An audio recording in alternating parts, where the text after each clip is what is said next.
मायूसी को जी ख़त्म करने का जो बेहतरीन हल होता है ना, सबसे पहले मायूसी जिस वजह से है वो वजह ख़त्म करनी पड़ेगी। और वो वजह इस स्टेज पे बैठी भी वो ऑब्वियस सी कन्फ्यूजन है जो हम तमाम शुरका की गुफ्तगू में वाज़े नज़र आ रही है। रियासत मदीना से 4 प्रिंसिपल्स लिए और 2018 में जब हुकूमत मिली तो उसमें से भी कोई प्रिंसिपल नाफिज नहीं किया ना, ये फैक्चुअल रियलिटी है। रियासत मदीना से अगर प्रिंसिपल लिए और ख़ान साहब बड़े मोहतरम हैं, उन्होंने कौम को जगाया, उसका क्रेडिट उनको जाता है। एक दफ़ा तालियां बजा दें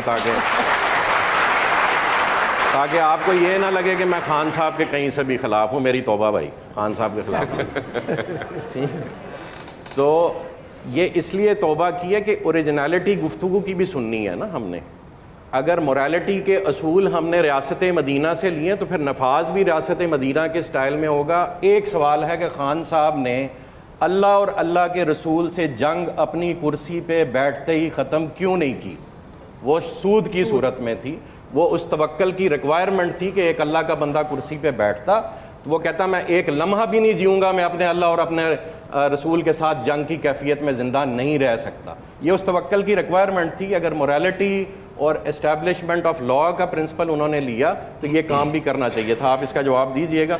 मैं एक छोटा सा तजर्बा करता हूँ। आपने पूछा कि यूथ जाए किधर को ना, यूथ कन्फ्यूज़ है, उसका हम एक छोटा सा तजर्बा करते हैं। चूँकि यहाँ पर जमहूरियत के बहुत सारे फ़ैन्स हैं और जमहूरियत को कभी इस्लामी पैराए में लपेट के हमें पेश किया जाता है और असल डेफिनेशन को छोड़ ही दिया जाता है।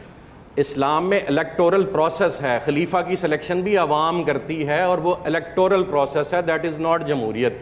जमहूरियत की डेफिनेशन आप जमहूरियत के खालिक से पूछेंगे, अपनी अपनी नहीं बनाएंगे। और जमहूरियत का मैं आपको तजर्बा दिखाता हूँ और उसमें मेरी आप सब से रिक्वेस्ट है कि आप मेरा साथ देंगे। एक छोटा सा हम ड्रामा करेंगे जिसमें आप सब एक्टर्स हैं, हमने इन सब को और अपने आप को जमहूरियत की डेफिनेशन दिखानी है। असम्बली सजी हुई है जनाब, कानून पास होने लगा है और कानून है रिश्वत लेना जायज़ है, शराब पीना जायज़ है, माँ बाप की इज़्ज़त नहीं करनी चाहिए और चोरी हलाल है।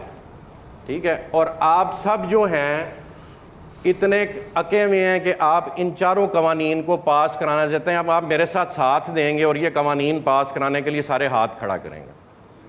हाथ तो खड़ा करें ना, ज़रा मेजॉरिटी हाथ तो खड़ा करें ना। एक्टिंग कर रहे हैं ना यार, आप एक्टिंग तो करें, आपने ये समझना नहीं है। एक्टिंग करें, सारे एक दफ़ा हाथ खड़ा करें यार। आपने मरना नहीं है, सब ने मरना है। आप ये बताएं, हम सब ने मरना है एक दिन, तो हाथ खड़ा करें। ठीक हो गया जी, ये मेजॉरिटी आ गई सर, मेजॉरिटी आ गई। इसके मुताबिक रिश्वत लेना भी जायज़ है, इसके मुताबिक शराब पीना भी जायज़ है, इसके मुताबिक माँ बाप की इज़्ज़त भी नहीं करनी चाहिए और चोरी हलाल है। ये है जमहूरियत। समझ आई बच्चों? ये है जमहूरियत।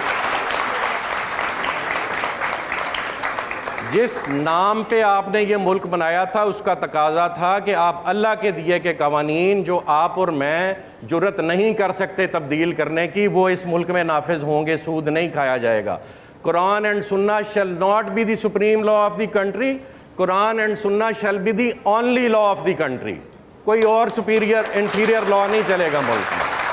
ये वो कन्फ्यूजन है भाईजान जो आपको दूर करनी पड़ेगी और वो आप दूर करने के बाद अपनी कौम को मिन हैसिल कौम मुसलमान होने की तरबियत देंगे। उसको बताएंगे कि तुम इसलिए जी रहे हो। हमसे हमारी हिस्ट्री छीन ली गई। हम कहते हैं खुलफाए राशिदीन के बाद कोई स्टेट इस्लामिक रही नहीं है, तो 1924 में फिर कमाल अतातुर्क ने क्या ख़त्म किया था। ठीक है।